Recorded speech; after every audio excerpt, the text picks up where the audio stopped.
Alan, quick 60-second comment because we're going to break. You're doing the syndicated show. What else are you up to these days? I appear on the channel, probably working on a book, do my website, alan.com, and developing other television projects. So you're busy. Yeah, a full-time syndicated nightly, 3-hour show? Well, you know what it takes to do a daily radio show. That alone is a full-time job. You know, I don't know how you and Hannity and others could do it. Multi-hour radio shows and then a highly produced TV show every night. A lot of good help, a lot of great staff, and the people who help you things not fall through the cracks. Okay, this is a long break. We're going to come back to you. I want to get into Afghanistan. I want to talk about a host of issues with Alan Colmes. I want to get the answer to that question I threw out. But I threw out so many, I don't blame him for not answering it. This political crisis in America, in that no matter what party we put in, the status quo continues. Where does he see that going? Alan Colmes is our guest. I'm Alex Jones. Alan Colmes with us till the end of the broadcast here in about 35 minutes from now. Alan.com is his website, and ours is prisonplanet.tv, jonesreport.com. Alan, you heard my question. I mean, I'm really worried about this country because the establishment keeps baiting and switching with the two parties, and I really don't see that big of a difference when it comes to monetary and economic policy. Bush's economic team, basically is Obama's team in many respects, and a lot of it came from Clinton. And all the economists I have on, from the fake left and right, the whole system, say that this is going to destroy us. What's your take on that? Well, I don't know if it's going to destroy us. I mean, no one even saw the economic collapse coming a year and a half ago. But, Alex, you generally don't like who's in office. You see the two parties are similar. You don't think anybody's got the solution. Who would you support? I'm just curious because you seem to be against whoever we elect at any given election, and you don't think anybody's got the answers. Who does?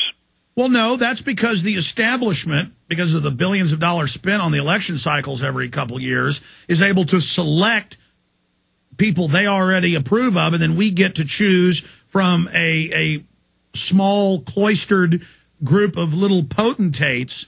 And so I'm for Ron Paul. I mean, I like Ron Paul. He was anti-war when Bush was in. He's still anti-war. Right. Ron Paul does what he says. I mean, I don't even like a lot of the policies of Dennis Kucinich, but I would vote for him over most people because he actually believes in what he's saying and does what he says. Yeah, people actually fantasize about a Paul Kucinich or vice versa ticket, which seemed implausible and probably wouldn't win. But look, I don't know the answer to your question. I'd like to believe that the stimulus will work. The market's gone back up. I'd like to believe it's going to open up the credit markets. They said it's going to take till 2010 before we get some kind of financial or jobs back. It took a while to get to this place. It's going to take us a while to get out. I'm not an economist. I don't have the answers. Well, I'll just say this. It's a political cheap shot. As much as I hate George W. Bush and the neocons, I believe they were involved in 9/11, as you know, Alan. Yeah. But as bad as they are... I get email from people who agree with you almost on a daily basis. My issue is to have Obama's people blaming the economic collapse on Bush when it was the Clinton people that got rid of Glass-Steagall. I mean, he is as much to blame, his crew is as much to blame as the Republicans. Well, it's easy to say that. Look, it was Bush who was in office when the collapse happened. It was the deregulation of Republicans. It was the idea that Bush had this thing about the community redevelopment program. Anybody can own a home. That started under Clinton. Bush took it, though, a step further. No mortgage. Don't worry. We'll get you a home. You don't have to have a lot of credentials. And that was the thing that the Republicans were pushing, home ownership for everybody when everybody was not qualified to do it. That caused the collapse of Freddie and Fannie. Which is my point. The same people... Well, McClatchy's come out with a big list of reports. They got internal documents from Goldman Sachs where 2 years before the collapse, they were secretly betting against housing while they were telling all their clients to buy housing because they wanted to consolidate the market. I mean, are you for auditing the private Federal Reserve, Alan? I don't know a lot about the Federal Reserve. I know that libertarians and people who agree with you often will bring up the Federal Reserve. And I'm not an economist. It's not an area that I really know a lot about. So I'm not educated enough to give you an intelligent answer to that question. That's ridiculous. You can't punt on this, Alan. Come on, tell me. I don't know. The Federal Reserve has never been fully audited. Don't you think there should be transparency? Let them audit it, fine. Good. Alan Colmes for auditing the Fed. That's beautiful. Briefly, before we go to break, long segment coming up, what do you think would fix America. I mean, where do you stand on Afghanistan? I want to get out.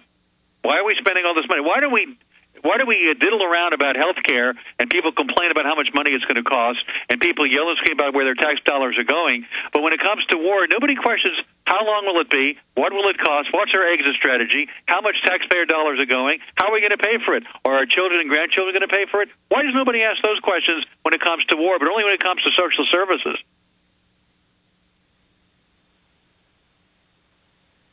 How big a part of the war and the whole defense budget, how big a piece of that is it? I mean, isn't that like 45% of all the expenditures is related to defense? I don't know the exact number.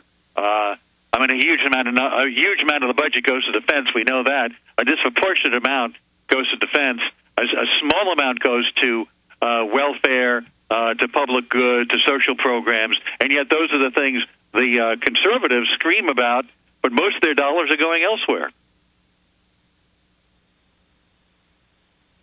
So in the final equation, where do you think this country's going to be in 5 years? I couldn't have predicted we'd be where we are now. Who would have thought Obama would be president? Who would have thought the economic collapse? Anybody who tells you now what they know is going to happen in 5 years is just shooting in the wind. I don't know. I said 5 years ago gold would be $1,000 an ounce in 5 years, Alan.